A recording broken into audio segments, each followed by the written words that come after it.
I just finished measuring her belly. She was 88.5 inches. So why we do that is because we want to make sure that this baby's growing and making sure we know if we need to change her feed or anything to get her growing. And so I thought we could talk about a few things that would help us know how the foal's doing, and as we get closer to foaling season, what we need to look for with her. It is gross and rainy outside, so she looks pretty wet and nasty right now. But the first thing that is pretty obvious you're going to look for is a change in her udder. Right now you can tell it's really deflated. There's nothing going on down there, and we don't want anything going on until she gets to day probably 300 around there. Right now she is 218 days, I think.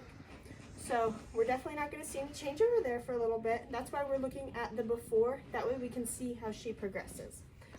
And then the next thing we're going to look for is her hip, the roundness of it, and also how soft it is.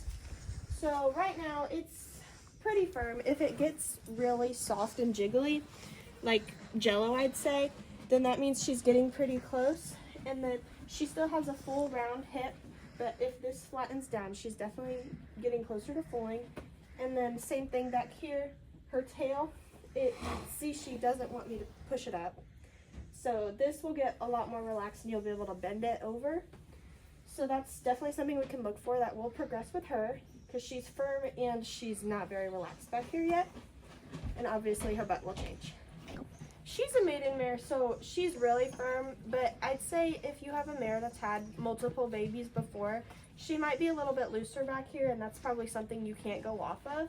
But since she's a maiden, she's pretty firm, and we can go off of this for her first baby. Back to the udder, I forgot to talk about, we have pH strips. We're going to get different ones, but they're just like pool testing strips, and so they just look like this. We're going to get different ones. These are not the ones we're going to use. But they have a chart on the back, and then you get closer to like the 6s, and they should be having their foal pretty soon. You just put the milk on it, just like a drop, and it should be able to tell you. Sometimes it's accurate, sometimes it's not, but that should be giving you a close range of when she's gonna have her baby, like hours wise. So that is another thing we will be looking for as she gets way closer into the 320s is when we'll start doing this. Yeah. All right, that is all for her checks before she has her baby. And let me know if you guys have any questions. Thanks for watching.